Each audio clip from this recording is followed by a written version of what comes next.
We're going to live here with my parents. What are you talking about? I managed to suppress the trembling in my voice. The thought of the house I'd bought to live with my own parents being taken over by my in-laws was unbearable. Just as I was about to argue, the doorbell rang. "They're here," Kevin said cheerfully as he headed for the entrance. Indeed, he had brought his parents. "Why are the two of you here?" "You've heard from Kevin, haven't you?" My mother-in-law replied with a smirk. "If you resist, you'll have to get a divorce." Hearing this, my mind went blank with anger. Sacrificing myself for such people was out of the question. "Then I will leave," I declared, looking at my daughter, Nicole. At that moment, Nicole firmly gripped my hand. To protect her, I gripped back just as firmly, and together we headed to my parents' home. I am Manny Johnson. I am 32 years old and work from home. When the time came to think about my career path, my mother asked me, "Manny, are you thinking about your future?" "Yes, I think finding a job right after high school is one option," I replied. I did not want to burden my parents and initially planned to work right after graduating high school. "Don't be silly. You have a dream, don't you? You should pursue that dream," she encouraged me. Inspired by her words, I pursued my dream and enrolled in a vocational school. My dream was related to drawing, a passion I had since childhood. I chose a career as an illustrator. Every day I draw what I love, and I have made a good name for myself and earned quite a bit of money. In this fairy tale-like life, I have a husband named Kevin. "Manny, you're really cute. I think I fell for you at first sight," he said. He was a typical elite businessman, and we met at a mixer organized by mutual friends. After his fervent courtship, we got married. We have a lovely daughter and have built a happy family. Though I work from home, Nicole usually plays quietly in another room, understanding my work. I forgot about the laundry. "Mommy, I folded the clothes already." "Really? Thank you." She often folded the laundry and helped clean up as much as she could. Her hobby was handicrafts. Nicole learned various crafting skills from my mother, and sometimes her finished pieces looked like an adult made them. "Mommy, it's been cold recently, so I learned how to knit from Grandma and made a lap blanket." "Thank you, Nicole. You're such a good girl. I'll use it while working." My relaxation time is when Nicole shows me the things she has made with a smile. On the other hand, Kevin's hobby is pub hopping. Sometimes he drinks until dawn. If only he would call, I'd worry less, but Kevin rarely contacts me. "Come on, if you're going to be late, you should at least call like I told you." "Stop nagging. It's not a problem. Nicole is waiting for you." His late returns wouldn't bother me if it were just me. I could wait forever and adjust my work accordingly. I understand his need to wash away work stress with alcohol, but we should have dinner as a family. I felt sorry for Nicole as she waited hungrily. "Don't complain about your husband just because you're a housewife. That's why I keep telling you I'm not a housewife. I'm an illustrator. Kevin does not understand my profession. In fact, I earn more than he does. It's impossible to make money from drawing. He has such outdated thinking that he shows no interest in listening to what I say. He mistakenly thinks I'm a stay-at-home mom. Mommy is working. I love Mommy's drawings," Nicole would say, rubbing her sleepy eyes, which made Kevin fall silent for a moment. Kevin loves Nicole a lot. Honestly, if he loves us, I wish he would come home earlier. "Daddy, I love you too, so I want to eat together," Nicole expressed. "I'm sorry," Kevin apologized softly. Hearing that, I told him to make sure to contact us next time, and he agreed. Hopefully, this will lead to some improvements. "Well, I was thinking," as Nicole carried the dishes Kevin used to the kitchen. "Thank you, Nicole. Mommy will take care of the rest. You can go to sleep now." "Okay, but thank you. You are a really kind and good girl." When I praised her, she smiled shyly. I patted her head and told her to go to sleep again. The day after, while I was engrossed in work, the doorbell rang repeatedly, interrupting my tasks. This again, I sighed heavily as I headed to the entrance. The continuous ringing of the doorbell was irritating. "Sorry to keep you waiting. You're too slow. Open the door quick. You're just a housewife." The voice came from my mother-in-law. When I opened the front door, she barged into the house and plopped down on a living room sofa, voicing her displeasure. Mother, what brings you here today?" "I heard from Kevin. You complained to your husband even though you are his wife." It seemed Kevin had quickly reported yesterday's incident to his mother. I was astounded by how quickly Kevin acted in such situations and how promptly his mother visited.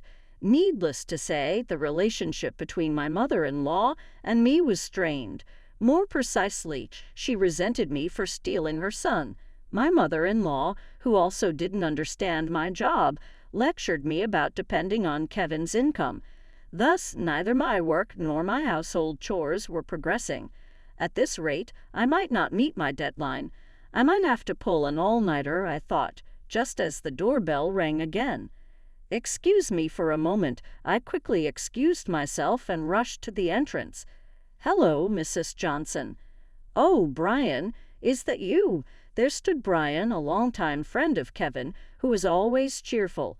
The two have been friends since nursery school and up through college, and Brian often came over to hang out. Usually he lets us know in advance, but this time he came without notice, which surprised me. He handed me a bag. "Sorry for the sudden visit, but this is from my sister for you." His sister is a big fan of my work and occasionally brings something for me like this. This time was no different.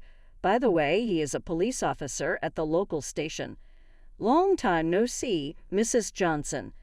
"Oh, Brian, it's been a while. You look well." At that moment, my mother-in-law, who happened to be there, made eye contact with him. While he greeted her with a smile, my mother-in-law forced a smile. For my mother-in-law, who acts friendly on the surface, the presence of the insightful police officer Brian was inconvenient.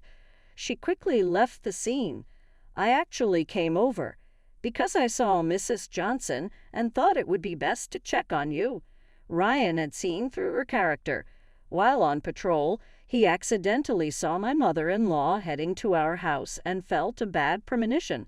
So he quickly went back to get some refreshments and came over, pretending it was a coincidence. It's really not good if I do this during my shift. Well, I should get back to my patrol. "Oh, my sister said she wants to commission some work from you." Of course, I'd be happy to take it on. With that, he saluted and quickly left, but soon he stopped, turned back, and said, "Please be careful around your father-in-law, too." Yes, I know. My father-in-law is usually a diligent worker and occasionally restrains my mother-in-law's actions. However, to be honest, he has a somewhat lecherous side.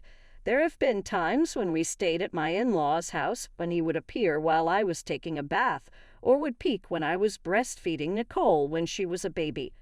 All these instances were said to be coincidental, but the intentions were clear. If there's any problem, please let me know immediately. If it's difficult to talk to me, you could talk to my sister. Thank you, Brian. I feel he is far more reliable than Kevin. With these thoughts, I watched him return to his patrol. The stress from Kevin and his family continues, but I am healed by Nicole and continue to work hard. Finally, I had reached the target amount. "Hey, Kevin, I want to proceed with that plan." "Which one are you talking about?" "Oh, the house, right? I had been considering buying a house to live in with my aging parents. We currently live in a condo close to Kevin's workplace. The condo is spacious enough for our family of 3, but it would feel cramped if my parents moved in. However, my parents' home is far from Kevin's house, making the commute lengthy. Therefore, I had proposed to Kevin that I save up and buy the house myself. Indeed, it gets worrying as you get older. If you're using your money, then there's no problem. Saying that, Kevin agreed to the plan. Now that I've reached the target amount, I contacted Kevin for approval and began the search for a new house. "Kevin, I found a great property. This one." "Oh, nice. We bought the perfect new house. Nicole was excited about living with Grandma and Grandpa, and I was thrilled to have a room of my own for work.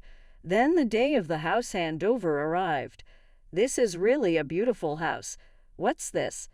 As my daughter and I entered the house, the first thing we saw was a large number of unfamiliar cardboard boxes. Confused by the sight, Kevin urged us inside. "Wow, it's spacious and nice." "Kevin, what's with the stuff piled over there?" That's my parents' stuff," Kevin replied as I questioned him. While he raged through the house, he smirked at his response. "We saved the money I earned, right? Since we bought the house with that money, it's sort of like my house now. So I get to decide who lives here." I couldn't comprehend what Kevin was saying. "We're going to live here with my parents." "What are you talking about?" I managed to suppress the trembling in my voice. The thought of the house I'd bought to live with my own parents being taken over by my in-laws was unbearable. Just as I was about to argue, the doorbell rang. "They're here," Kevin said cheerfully as he headed to the entrance. Indeed, he had brought his parents. "Why are the two of you here?" "You've heard from Kevin, haven't you?" My mother-in-law replied with a smirk. "If you resist, you'll have to get a divorce." Hearing this, my mind went blank with anger. Sacrificing myself for such people was out of the question. "Then I will leave," I declared, looking at my daughter Nicole. At that moment, Nicole firmly gripped my hand. To protect her, I gripped back just as firmly. A week later, my parents were set to come to the house. Originally, my family and Kevin's family did not get along well. Neither my father nor my mother were the reserved type. They always spoke their minds clearly. There was some interaction at the beginning of the marriage, but Kevin's parents were overwhelmed by my family's strong opinions. The reason I hadn't talked about the problems with Kevin or his family before was simply because I wanted to maintain my relationship with Kevin. I wanted to avoid trouble as much as possible. However, the pressure from the three of them made that desire disappear. When I contacted my mother, she replied immediately. At that time, I told her everything about my past interactions with Kevin and his parents without hiding anything. The endless sarcasm from my mother-in-law before we had a child, Kevin's reaction thinking that he was supporting the household despite my income surpassing his, and the cohabitation plan that was pushed through without my consent. Initially, my mother listened quietly, but gradually her anger became apparent, and my father, who was next to her, also got angrier by the minute. They were more upset on my behalf than I had imagined. Eventually, my mother said through tears over the phone, "You've been struggling so much on your own." When I mentioned my plan I had thought of on the spot, my parents immediately offered to help. "If our daughter has been subjected to this, we need to make them fully aware of their actions," my father said strongly. We began to plan how to retaliate against the three of them. I was overwhelmed by their resolve, but their support was very reassuring. It was a problem I had been carrying alone, unable to share with anyone. They empathized with my feelings and were just as outraged as I was. Later, we calmed down and together started planning to move to a new home. On the evening of my parents' moving day, my father appeared cheerfully at the house and announced. When my husband asked in surprise, "Why are you here?" I boldly declared, "From today on, we'll be living here." "Mandy, it's been a while. You bought a nice house," my father said as he pushed Kevin aside to stand in the entrance, causing Kevin to cower in a corner. "It's really a lovely home." "Kevin bought it," my mother-in-law said. My mother joined a bit later, launching a preemptive attack on the three of them, which she proudly reported to me. I couldn't help but laugh at the absurdity of the situation. With strong allies by my side, my anxiety and doubts gradually dissipated. As we entered the living room, the four were seated around the table. My parents were conversing happily, but Kevin and his parents were as silent as if at a funeral. It was unusual to see my usually vocal mother-in-law so quiet, and the change was refreshing to me. At the same time, I was impressed anew by my parents' presence and their strength. I heard that this move was suggested by Kevin. How nice of him to take in his parents, my mother dramatically stated to my father. My father nodded in agreement and then expressed his thoughts. However, it seems Mandy's opinion has not been reflected much in this family meeting. This house was bought by Mandy after she worked very hard to buy it. My father's sharp comment chilled the already tense room atmosphere, almost freezing to the touch. Facing my father's stern gaze, Kevin was clearly agitated and confused, turning to his parents for help. But Kevin has also been a support and help to Mandy, hasn't he? In this tense situation, my mother-in-law chose her words carefully, trying to soften the atmosphere. However, her words did not reach my mother. Not only did she not just let it slide, but she dug deeper in response. Are you suggesting Mandy has told a lie? From what I've heard, Mandy manages all the finances of this house and even paid the moving expenses for you. My mother's provocative comment echoed through the room. Kevin and his parents had no room for rebuttal and remained silent. Kevin, stop spreading unnecessary lies and making your parents anxious. I bought this house. That fact should be clearly explained, I stated firmly, asserting my position. Normally, Kevin would have responded heatedly, but this time he remained quiet. He continued mumbling something while bowing his head. Even as Kevin appeared confused, his parents were unable to offer any support. They seemed afraid that if they tried to intervene, they would be the ones criticized. Usually, the three of them cooperated in criticizing me, but this time they seemed to be taking a self-protective stance. Let's leave the detailed discussions for another day since we're all tired from the move. Let's rest now, my father suggested to my mother, and the three of them exchanged relieved looks. The situation was so absurd I might have burst out laughing if it wasn't inappropriate in this situation. Previously, the room that was supposed to be my office was declared as my in-laws, but my parents had completely taken it over as their own. They moved into the room with satisfied looks, smiled at me, and closed the door. The remaining three were just sitting quietly as before.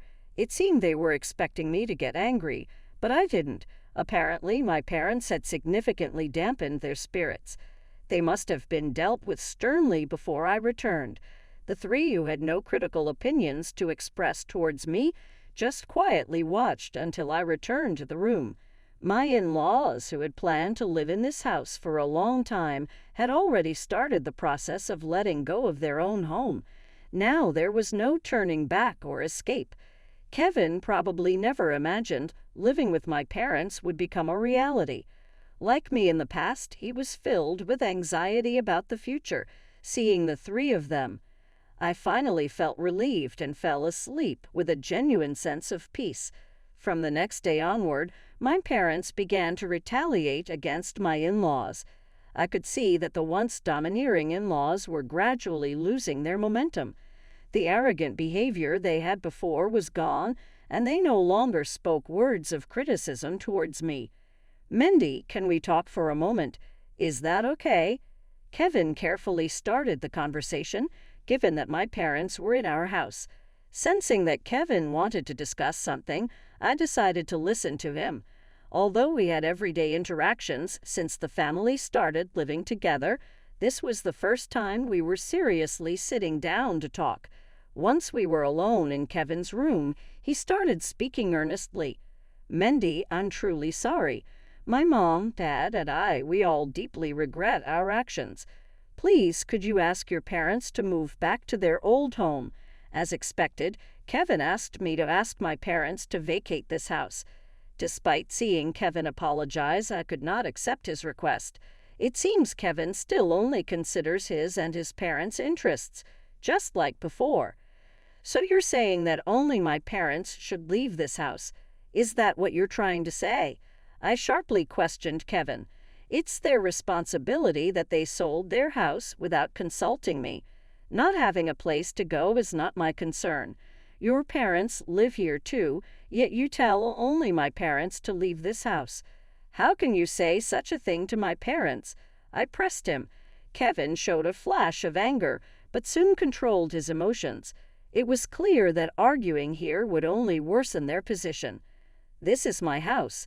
If you can't agree with the decisions my parents and I have made, you are free to leave," I told him calmly and left the room. In the living room, my in-laws looked anxious, but I ignored them and went back to my room. Shortly after, I could hear my mother-in-law's crying from the living room. She seemed disappointed because I had refused Kevin's request. However, I had never actually told my in-laws to leave this house. The fact that my parents were now in control of the house was unbearable for them. If they defied us, they would have to succumb to my parents' pressure and live uncomfortably. Eventually, my in-laws decided to leave the house on their own. Soon after, my divorce from Kevin was finalized. I then headed to my parents' home with my daughter, Nicole. One day, I received a call from Brian.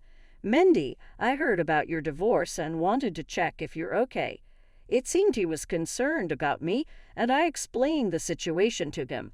After a moment of silence, he carefully asked, "So you're single now?" "Yes, that's right," I replied. "Would you like to meet and talk in person?" Upon Brian's suggestion, I adjusted my schedule and agreed to meet him. When we met, Brian courageously opened up. "To be honest, I've always liked you, Mandy. When Kevin introduced you to me, I fell for you at first sight. At that time, you were already engaged, so I decided to keep these feelings to myself. At least I wanted to be by your side through work. Now that we were divorced, he saw an opportunity to reveal his feelings. I'm sorry, this is too sudden." "Yes, I understand. It's confusing to receive such a sudden confession. I have Nicole to consider, and I can't give you an answer right away. Please give me some time." "Of course," he replied. We left the conversation there for the time being. After that, Brian began to approach me more actively with permission from my parents. Every time he spoke sweet words I had never heard from Kevin, with a refreshing smile, I found myself blushing. "Let me know if you need anything. Plus, I often patrol around here, so I have lots of useful information. I know about cheap hotels and spots." While my home was being renovated, he supported me in various ways. Most importantly, he knew and respected my work. Unlike my mother-in-law, he did not interfere when I was busy with work. Knowing that I was working, he quietly took care of Nicole and actively helped my parents, which made Nicole fond of him. After moving back to my parents' house, I felt happier than ever. "Mandy, I finally got to see you." Kevin suddenly appeared. I wasn't used to his visits as I usually stayed at home, and my parents had been sending him away. "I just can't do without you. Since you left, we've really been unlucky." He began to share his circumstances unasked. I was about to ignore him and walk away when— "Don't ignore me." The moment Kevin raised his hand to strike, someone stopped his fist before it could reach me. "Stop it already." "Brian, why are you here?" It was Brian who had grabbed Kevin's arm. In fact, I had promised to meet with Brian today and had gone out when I happened to encounter Kevin. "I can't believe you would raise your hand against a woman. Why are you here?" "Stay away from her from now on," Brian said as he pushed Kevin away. I was just mesmerized by his dependable presence. "Thank you." "No, I'm just glad you're safe." Brian laughed shyly. I found myself attracted to his smile. After that, we officially started dating. The days with him brought back my true smile. Amid these happy days, shortly after the encounter with Kevin, I received a call from my mother-in-law, which I hadn't heard from in a long time. The call reminded me of something I had completely forgotten about due to recent turmoil. "Come on, help Kevin out. You're his wife after all." "What are you talking about? I'm no longer his wife, but your call reminded me. I need to file for compensation." Following Brian's advice, I had been keeping detailed records of all the verbal abuse from my mother-in-law. I had forgotten that I planned to file for damages against her. Based on these records, I will be claiming compensation. Wait, she stammered, but ignoring her response, I had hung up the phone. With the evidence in hand, I headed to the lawyer's office. After obtaining the compensation, Brian and I got engaged, and the three of us, including Nicole, went out for a meal. Mandy, Nicole, Kevin tried to ruin our family time once again. As I held Nicole and Brian stood by to protect us, Kevin looked confused. She is already engaged to me, so if you disrupt this situation, I won't forgive you, Brian warned. You're engaged to Mandy? Unbelievable. Kevin exclaimed. It's true. I chose him, so I'm not going back to you, I stated firmly. Our words clearly unsettled Kevin. Nicole then walked towards Kevin. Nicole, you're on Daddy's side, right? You want to live together, don't you? No, I don't like Daddy. He was mean to Mommy. New Daddy understands Mommy's work and takes care of me. I like my new daddy better. Nicole's words seemed to break Kevin's spirit, shattering his heart. Ignoring him, we decided to move forward. After finishing our meal and returning home, he was no longer there, probably having given up. A few days later, Brian and I started living together in our new home, excited about our new life. Seeing my parents and Nicole happy and smiling made me very happy. Mommy, I made a picture with beads. Can I hang it up? Nicole asked. Yes, of course, I replied. Nicole is really skillful with her hands. I'm clumsy. I couldn't do that. Brian praised her. Nicole smiled proudly, and we all smiled at her cheerfulness. However, unlike us, Kevin was facing hardships. After being rejected by Nicole and me, he made several mistakes at work. Eventually, he made a serious mistake and was fired, as I heard from an acquaintance. Kevin's dismissal made his life even harder, and his new place quickly turned into a mess. He could have been promoted to manager. What a pity. Well, someone like Kevin would have ended up in trouble sooner or later. It would have been the same outcome anyway. After discussing this, we soon got married and were blessed with a second child. Mommy, I want to make clothes for the baby, Nicole said excitedly. Making clothes might still be too difficult for you, Nicole. How about making a bib with Grandma? I suggested. That sounds good. Nicole eagerly engaged in the craft activity while Brian watched her tenderly. I really feel happy, Brian said. I'm glad to hear that, I replied. Seeing the scene warmed my heart. I eagerly awaited the day our new family member would join us.